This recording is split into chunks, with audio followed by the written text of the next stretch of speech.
The 13th of June, 1800. Napoleon Bonaparte, first consul of France, has just pulled off one of history's boldest maneuvers. He has marched his army over the ice-covered Alps to arrive behind the Austrian army in Italy. He has captured Milan and defeated every enemy force he's met so far. Everything is going as planned. Now, Napoleon spreads his forces in a wide cordon to prevent the escape of General Melas's Austrian army. General Chabran and 3,400 men guard. General Lapointe, with 3,500 men, is sent to reinforce him. General Desaix, with 5,000 men, moves south to block the road. This leaves Napoleon with just 22,000 men, advancing west onto the plains of Scrivia.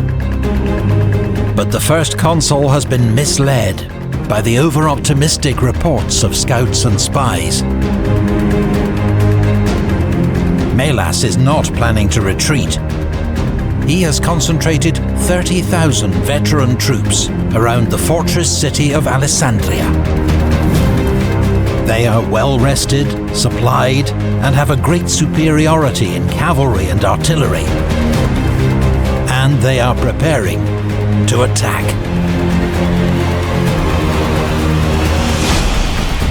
Oblivious to the looming threat, on the 13th of June, General Victor and his 2 divisions lead the French advance on Alessandria. In heavy rain, his men drive a small Austrian rearguard from the village of Marengo. So, soaked and exhausted, with darkness falling, they halt the pursuit. Weeks ago, Napoleon had predicted that the decisive battle of the campaign would be fought on this very ground, the plain east of Alessandria. But now, he is convinced that Melas will not risk battle. What he and his men cannot see beyond the Bormida, because they have lit no campfires, are 30,000 Austrians, assembled for an assault. Within hours, Napoleon will discover that his army is fighting for its life.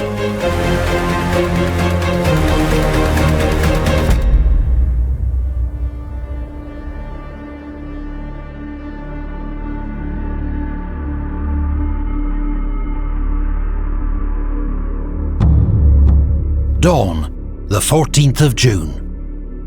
Napoleon's forces are spread across 8 miles of open country and scattered vineyards. General Victor's 2 divisions are the farthest west, holding Marengo and the main road. Behind him, General Lannes and several cavalry regiments. Napoleon knows there is not a moment to lose.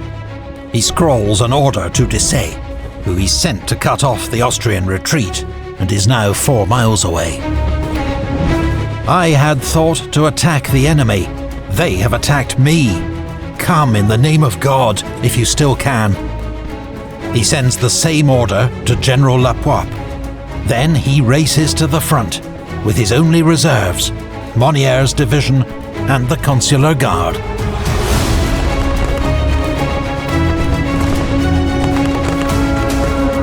By 3 p.m, Lannes and Victor have retreated almost a mile. Austrian cavalry shadow their withdrawal, forcing the French to stay in close formation. Austrian guns send round shot crashing through the packed ranks. Remarkably, the French battalions are still holding. When Napoleon arrives, he sees the main threat is on the right, where Ott is poised to turn the French flank.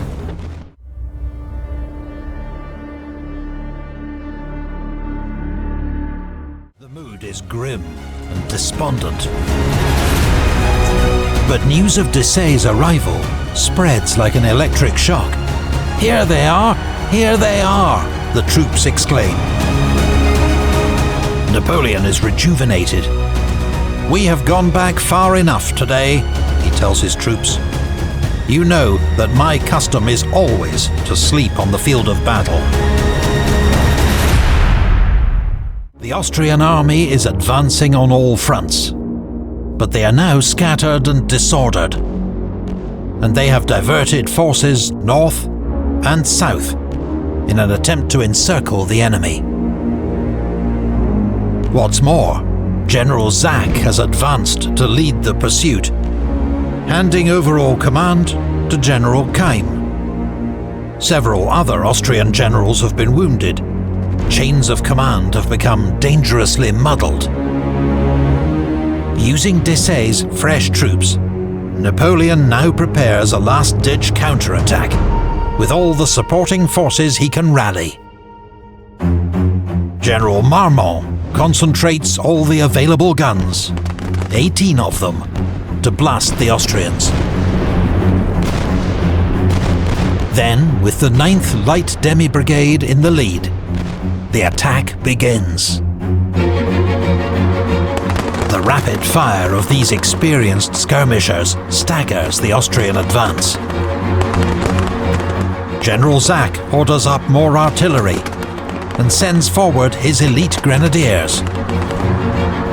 The 9th Light falls back.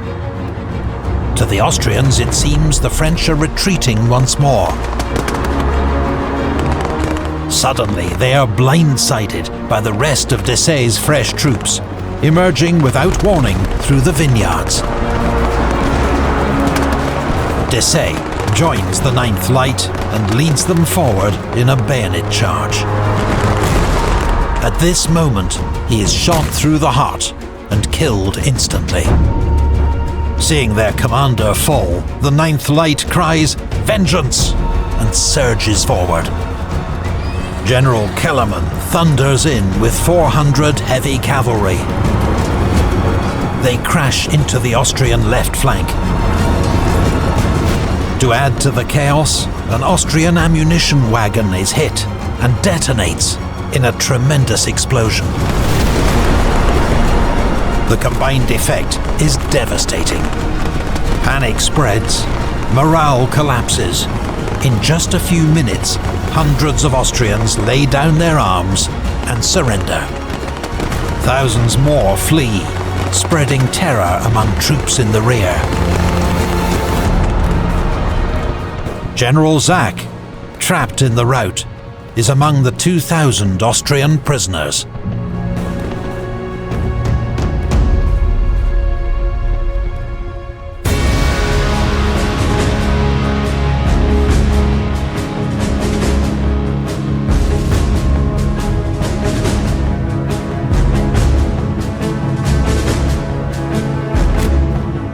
The French lose a quarter of their army as casualties.